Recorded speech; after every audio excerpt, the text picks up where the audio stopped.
Hi, everybody. Welcome to Private Patient Advocates. I'm here today to talk about immunity. My name is Ev Zervadakis. I'm the founder and president of Private Patient Advocates. So, what can I tell you about immunity? Immunity is something that we all have. Our body produces antibodies to protect us from getting sick. So, we have a pharmaceutical company right in our own body. And one of the things that the body will do is recognize that something that comes in, it's a foreign body or a pathogen, if it's a disease causing element, or could even be pollen, anything that enters the body that doesn't belong in there, your immune system is going to take care of that.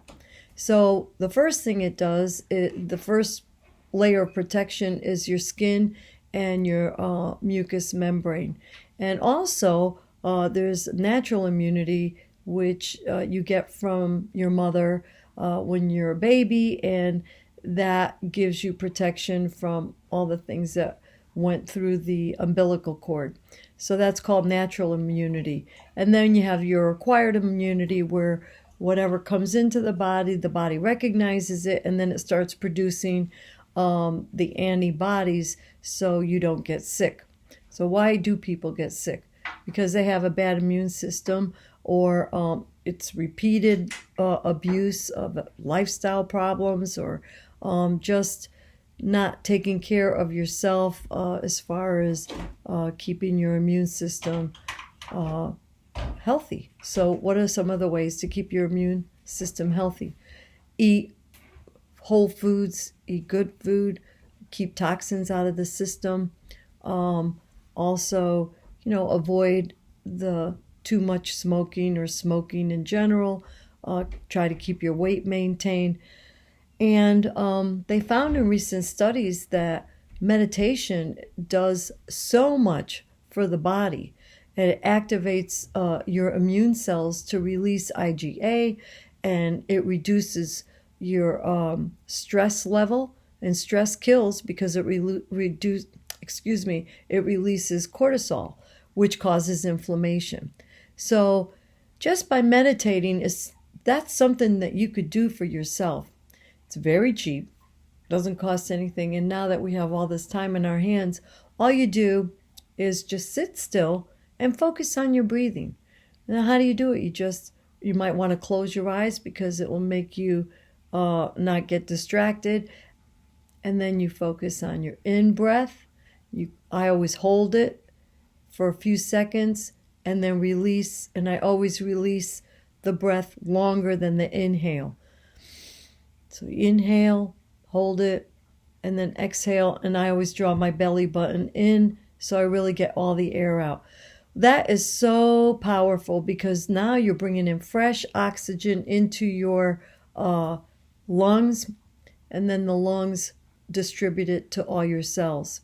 So meditation is a wonderful way to boost your immune system and help keep you healthy. Some of the things that I found was that it's an intricate system, and also as something will go into your mouth, if you breathe in something like a virus, your body, your tonsils, if you have the tonsils still, one of the first ways is it will pull in that antigen or that particle of virus, and it will identify it, and then the body will start producing the key for the lock, and unlock that and get it escorted out of the body. It's a lock and key system. So the body was designed to keep you healthy. Now, so that's one of the ways that your body creates its own vaccine.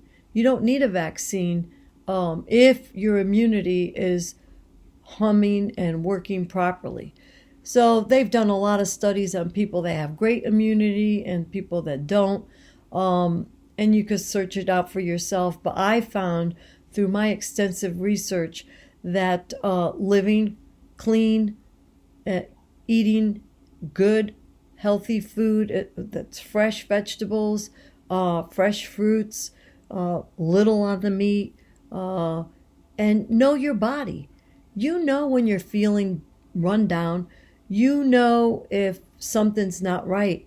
Pay attention to your body, listen to your body, and for God's sake, take a rest. Sleeping is one of the biggest ways to improve your immunity as well. So, taking care of our body is our responsibility.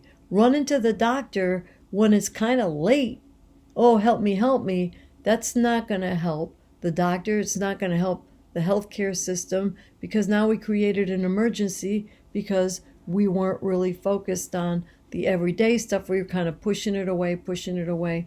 And not to bash the smokers, but when you smoke, what you're doing to your lungs is really bad. You're overtaxing the system. You're overtaxing your immune system. So it's no wonder that smokers have a hard time staying healthy. But then there's some of them that are very healthy. So you could factor in also how the mind and the biology of belief works. Dr. Bruce Lipton wrote a book about it, and he's a master at epigenetics, and that's when your thoughts and your actions literally change your DNA to improve your DNA. So we have to be very mindful of our negative thinking, positive thinking. Fear is killer. The last thing we need is to be fearful. It depletes your immune system because you get stressed out, and then your body becomes susceptible to disease and illness and everything else. So I hope that you are enlightened by some of the words that I say. Give me a thumbs up. Let me know who you are, where you're from. I'd love to hear what your thoughts are. Another person that I love, and if you like Dr. Joe Dispenza, give me a thumbs up. I love him. Give me a little heart on that guy. If you ever get a chance to hear his story or read his material, What the Bleep Do We Know is one of the first books, but I follow his teachings as well. Brilliant man, and he's done a lot for the world as far as in the healing realm. So I'm very interested in healing ourselves and doing our part to take care of ourselves. Of course, you get in a car accident and you need to go to the hospital. Of course you're going to go to the hospital. But whatever you're in control of, do what you can to have a healthy body, respect your body, do the right things, drink your water, stay away from bad lifestyle choices. So I thank you again for your time, and if you need me anytime, I'm available. And that's why I produce these videos haphazardly, because when a phone call comes in, I have to take the phone call. But I hope you enjoy this, and feel free to share it, and I'll be reaching out to you more frequently. And I thank you again for all your support.